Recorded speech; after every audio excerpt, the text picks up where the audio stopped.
Hola, mi nombre es Juan David Tafur, soy estudiante de medicina en tercer semestre de la UPTC y en este video les voy a hablar sobre insuficiencia renal aguda obstructiva, especialmente de un ensayo clínico frente al tema. Es importante decir que esta enfermedad se define como una disminución abrupta o rápida de la función de filtración renal. Clínicamente puede estar caracterizada por un aumento de la concentración de creatinina sérica o por azotemia, que sería el aumento del nitrógeno ureico en sangre.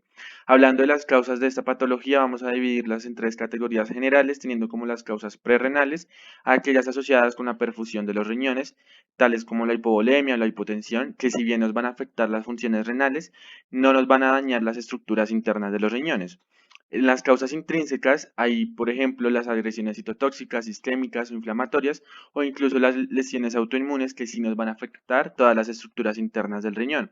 Y en cuanto a las causas postrenales, van a estar asociadas a una obstrucción al paso de la orina, es decir, aquello que sale de los riñones, y entre ellas tenemos a los tumores vesicales, tenemos la hiperplasia prostática benigna, tenemos los cálculos ureterales o los cálculos renales, y estos van a ser los de tema de interés para este video.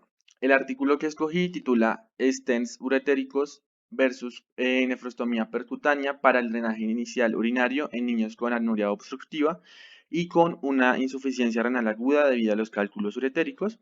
Es un estudio aleatorizado y prospectivo. Acá se encuentran los autores pertenecientes a la División de Urología Pediátrica del Hospital Pediátrico de la Universidad del Cairo. Fue publicado en la Revista Británica de Urología en su sección internacional el 15 de febrero del 2015. En cuanto a la estructura general del artículo, vamos a ver que comienza con una introducción haciendo como énfasis en por qué el drenaje urinario es un abordaje estándar para los pacientes con esta enfermedad.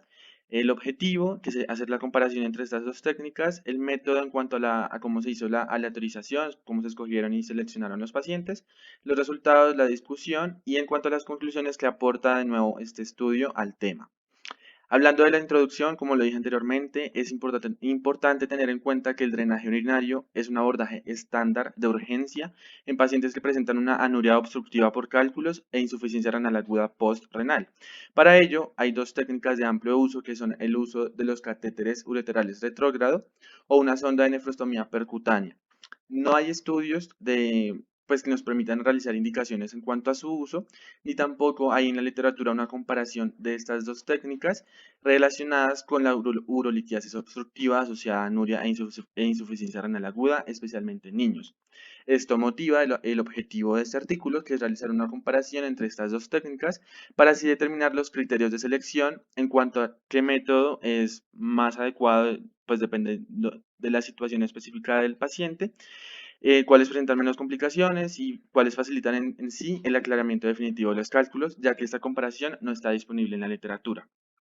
Tener en cuenta que en un paciente con cálculos renales, lo primero que hay que hacer es estabilizarlo en cuanto a que se normalicen sus funciones renales y ahí sí después mediante técnicas específicas dependiendo del tamaño del cálculo, lo que se hace ya es la eliminación como tal del cálculo.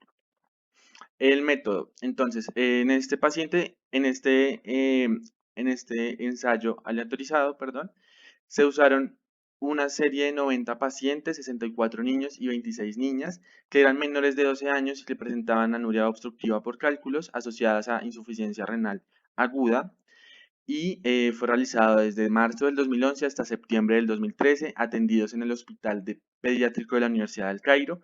Dada la naturaleza del estudio y pues que eran menores de edad, se requirió un consentimiento informado por parte de todos los padres de los niños. Para determinar el grado de obstrucción y el tamaño y niveles de los cálculos, se realizaron ecografías abdominales y urografías, y para detectar cálculos que fueran radiolúcidos se hicieron tomografías simples. Se usó la clasificación de hidronefrosis de la Society for Fetal Urology para clasificar a los pacientes en 5 grados, excluyendo a aquellos que tuvieran hidronefrosis grado 0 y 1, que tuvieran fiebre o pionefrosis. Se presentaron algunos pacientes que tuvieron complicaciones, por lo tanto fue necesario estabilizarlos por diálisis peritoneal y junto con los pacientes ya estables desde un comienzo, lo que se hizo fue mediante el método de sobresellado y de asignación al azar en bloque, dividir en dos grupos de igual cantidad de pacientes, 45 para cada grupo. A uno se le iba a usar la sonda de nefrostomía percutánea y al otro el stent doble J bilateral. Dado que tanto los pacientes como los doctores sabían qué técnica se iba a usar, pues es un estudio de tipo no ciego. Importante tener en cuenta que ningún paciente tenía contraindicaciones para ninguno de los dos métodos de drenaje, tales como derivación urinaria, estenosis uretral o coagulopatía incontrolada. Se tuvieron en cuenta ciertas características como los tiempos operatorios, los tiempos de imagen, el tiempo que pues duraron en estabilizar los niveles de creatinina y el fracaso de inserción para hacer la comparación, teniendo como resultado los siguientes. No hubo diferencias significativas entre los grupos tanto de sonda de nefrostomía como del catéter doble J en cuanto a los tiempos operatorios y de imagen, y tampoco hubo gran diferencia en cuanto al periodo necesario para estabilizar los niveles de creatinina, ni tampoco en cuanto al fracaso de inserción. Ahora bien, los tamaños del cálculo, especialmente aquellos que eran mayores de 2 centímetros, fueron un factor determinante que afectó las tasas de complicaciones de mucosa, el tiempo operatorio y el fracaso de inserción para el grupo en el que se usó el catéter doble J. Eso solamente en esos casos específicos para el catéter doble J, mientras que para los de sonda de nefrostomía percutánea hubo más complicaciones y estuvo asociadas principalmente a la hidronefrosis grado 2, que afectó significativamente tanto el tiempo operatorio como los casos de falla de inserción. Y también hubo mayor número total de intervenciones posteriores para eliminar los cálculos definitivamente en este grupo, cosa que no pasó con los del catéter doble J. Concluyendo así que se recomienda el uso de catéter doble J para el drenaje urinario inicial de cálculos que van a ser posteriormente disueltos por disolución quimiolítica o por litotricia extracorpórea por ondas de choque, y para los cálculos destinados a ureteroscopia. Estos son especialmente cálculos que no son de gran tamaño. Asimismo, tener en cuenta que la hidronefrosis es un factor que nos va a prolongar tanto el tiempo operatorio como nos aumenta también la incidencia de fallas en la aplicación de sonda de nefrostomía. Por tanto, en pacientes con hidronefrosis, especialmente hidronefrosis tipo 2, no se recomienda aplicar esta técnica.